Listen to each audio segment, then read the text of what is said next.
আসসালামু আলাইকুম রহমতুল্লাহ। ওয়ালাইকুম আসসালাম। ভালো আছেন শেখ? ভালো আছি। কে বলছিলেন? মাহমুদুল্লাহ হাসান রেজভী সাহেব নাকি? জি। জি, আমি বলছি, আমি সিলেট থেকে বলছি, আমি আব্দুল সালাম কুলাবুড়ি। শাহকে একটা কথা বলার জন্য আমি ফোন দিছি। আপনি আহ, একটা বয়ানে বলেছিলেন, এবং প্রায় বয়ানে আপনি বলেন, একটা বয়ানে দেখেছি আপনি আমাদের মৌলানা নুর ইসলাম অলিপুরি হুজুরকে আপনি কুত্তাফুরি বলে এরকম খুব বিশ্রী ভাষা আপনি গালিগালাজ করেছেন, এবং মিলাদ কিয়াম নিয়ে আপনি মিলাদ কিয়ামের পক্ষে কথা বলেছেন আর নুর ইসলাম অলিপুরির বিরুদ্ধে কথা বলেছেন। এরকম শায়েখ গালাগালি করা এটা কি ইসলামে আছে?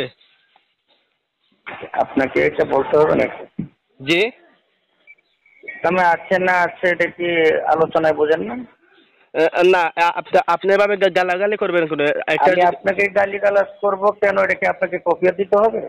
না, আপনি মিলাদ কিয়াম নিয়ে কথা বলেছেন, আপনি আবার চ্যালেঞ্জ কথা করেছেন। বলেছি, ঠিক আছে।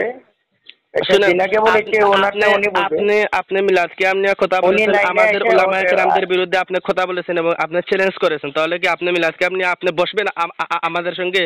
সেটা ওনাকে বলেছি, উনিও লাইভে এসে আমাকে যা বলার বলো, তারপরে আবার না, জবাব দেওয়া। না, না, না, ওনার পক্ষ থেকে আমরা বলতেছি, আপনি কি মিলাদ কিয়াম নিয়ে আপনার সাথে বসবেন? তো আমার বসার কোনো প্রয়োজন নাই।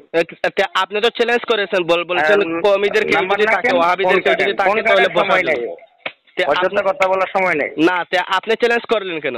আপনার